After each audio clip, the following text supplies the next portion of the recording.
अगर आप लोग सोशल मीडिया पर एक्टिव रहते हैं और ओटीटी पर आई कोई भी वेब सीरीज या मूवी देखना नहीं छोड़ते हैं तो आप लोगों ने यकीनन भूमि पेडनेकर की वो फिल्म भक्षक तो देखी होगी और कईयों ने नहीं देखी होगी। चर्चाएं तो बहुत चल रही हैं उसकी। लेकिन यार सुना है कि भूमि पेडनेकर की फिल्म जो है वो इन्वेस्टिगेटिव जर्नलिज्म पर बेस्ड है, लेकिन भैया उसमें खोजबीन तो है नहीं। फिल्म में कम से कम 100 बार उस बंसी साहो का नाम सुनने को मिलता है जो इतना ताकतवर तो है नहीं। आखिर है क्या भूमि पेडनेकर की इस फिल्म में? क्या उनकी जो फिल्म भक्षक है वो किसी सच्ची घटना पर आधारित है? इस फिल्म में दिखाने वाली क्या सच्ची घटना है? इस फिल्म का मतलब क्या है और ये फिल्म कैसे आपके दिलों को छू सकती है? चलिए इस बारे में बात करते हैं, यानी कि सीधा सीधा इस मूवी का रिव्यू देने हम आपके पास आए हैं। चलिए इस पर बात करते हैं। भूमि पेडनेकर को आप लोगों ने किन मूवीज में ज्यादा देखा है? उनमें ही देखा होगा ना जिनमें सोशल मुद्दों को ज्यादा हाईलाइट किया जाता है ना, क्योंकि भूमि और सोशल मुद्दे फिल्मों में एक साथ ही नजर आते हैं। ये सिलसिला उनकी अब नई फिल्म भक्षक में भी जारी है। नेटफ्लिक्स पर ये फिल्म उनकी जो है वो स्ट्रीम हो रही है। ये एक क्राइम थ्रिलर फिल्म है जिसमें भूमि एक कस्बई पत्रकार वैशाली सिंह के रोल में है। फिल्म के ट्रेलर में ही नजर आ जाता है कि भक्षक की कहानी मुजफ्फरपुर शेल्टर होम केस जैसी है और बिहार के मुजफ्फरपुर में एक बालिका गृह में बच्चियों के शोषण के इस मामले ने 2022 में पूरे देश को हैरान कर दिया था और शॉक कर दिया था। आप लोगों को ये केस अच्छे से याद होगा अगर आप जर्नलिज्म में बहुत ज्यादा इंटरेस्ट रखते हैं। लेकिन इस फिल्म के ट्रेलर में जो दिखाया गया वो, या आप कह लीजिए इस फिल्म में दिखाया गया है वो मुजफ्फरपुर शेल्टर होम की कहानी जैसा ही है, लेकिन इस केस का जो सीधा सीधा नाम है वो भक्षक अपनी फिल्म में नहीं लेती है। लेकिन ये दिखाया गया है कि जो कहानी है वो रियल घटनाओं पर आधारित है। फिल्म में जहाँ सब कुछ ये हैपन हो रहा होता है या घट रहा होता है उस जगह का नाम मुजफ्फरपुर की जगह मुनव्वरपुर कर दिया जाता है और इसी तरह TISS यानी कि Tata institute of social studies बदलकर NISS बन जाता है, जिसकी रिपोर्ट से पूरा मामला खुलता है। आपको बताते हैं फिल्म शुरू होती है अंधेरे में डूबे मकान से, जहां एक लड़की दर्द में कराह रही होती है, चिल्ला रही होती है। कहानी में आपकी जो एंट्री है वो सीधी होती है एक लड़की के यौन शोषण से, कुछ ऐसी बातें जो हम आपको नहीं बता सकते, और फिर उस लड़की को ख़त्म कर दिया जाता है और यहीं से जो सीक्वेंस होता है वो स्टार्ट होता है और उस लड़की को ख़त्म कर दिए जाने के सीक्वेंस के साथ इसकी शुरुआत होती है। भक्षक यहीं से आपको उस घिनौनी सिचुएशन में धकेल देती है जो इस तरह की कहानी में आपकी संवेदनाओं को झकझोर देने के लिए ज़रूरी है।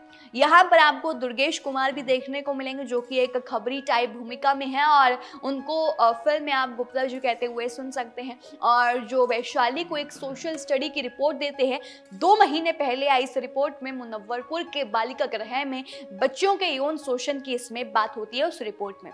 और यहाँ पर बात करते हैं भूमि की यानी कि वैशाली की।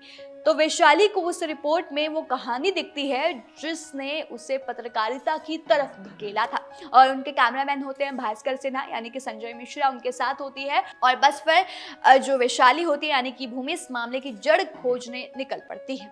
बात करें मुनव्वरपुर बालिका गृह चलाने वाले बंसी साहू की, जिसका हमने स्टार्टिंग में बोला कि 100 बार इनका नाम लिया गया, यानी कि आदित्य श्रीवास्तव अपने इलाके के नामी आदमी होते हैं। बंसी साहू को यहाँ पर चाइल्ड वेलफेयर कमेटी के एक अधिकारी का साथ मिला होता है। समाज में एक सम्मानित व्यक्ति माने जा रहे बंसी को भक्षक साबित करने का ये मिशन वैशाली के लिए बिल्कुल भी आसान नहीं होने वाला था। आपको या सीधा सीधा ये बताएं कि एक ऐसी मूवी जहाँ पर वैशाली है, भूमि है, उनके पास कोई रिसोर्स नहीं है, कोई नामी चैनल नहीं है और कोई नामी चैनल का आइडेंटिटी कार्ड भी नहीं है, उसके बावजूद भी कैसे जो भूमि है पत्रकार है कैसे इस मामले का सामना करती है और क्या वो कामयाब हो पाती है। और बस यही है भक्षक की कहानी। अब फिल्म में एक सब प्लॉट वैशाली की निजी जिंदगी का भी है, जहां उसके पति के रिश्तेदार जल्दी बच्चा पैदा करने और डोमेस्टिक वायलेंस किए जाने का लगातार उस पर दबाव होता है।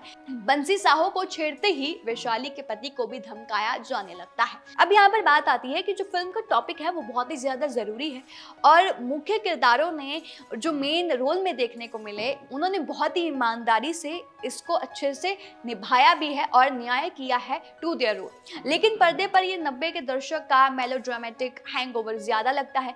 फिल्म में हर किसी की जुबान पर बंसी साहू का नाम है।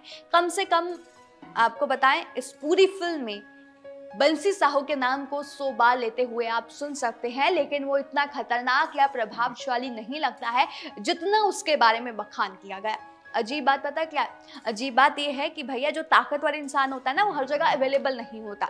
अजीब बात यही है कि वो इतना ताकतवर होकर भी हर वक्त हर किसी की पहुंच में था, कोई भी अगर कुछ को बुलाता तो वो आ जाता था। तो अजीब बात ये लगी, क्योंकि कुछ होते हैं ना ताकतवर लोग जो अपने आप को बहुत ज़्यादा वैसे दिखाते हैं, वो ज़्यादा जल्दी अवेलेबल नहीं होते, लेकिन इसमें he was available at most of the times. बात की गई और बताया गया कि भैया बख्शक एक इन्वेस्टिगेटिव क्राइम थ्रिलर है, लेकिन इसमें ना तो रोमांच और ना ही खोजबीन मिसिंग थी।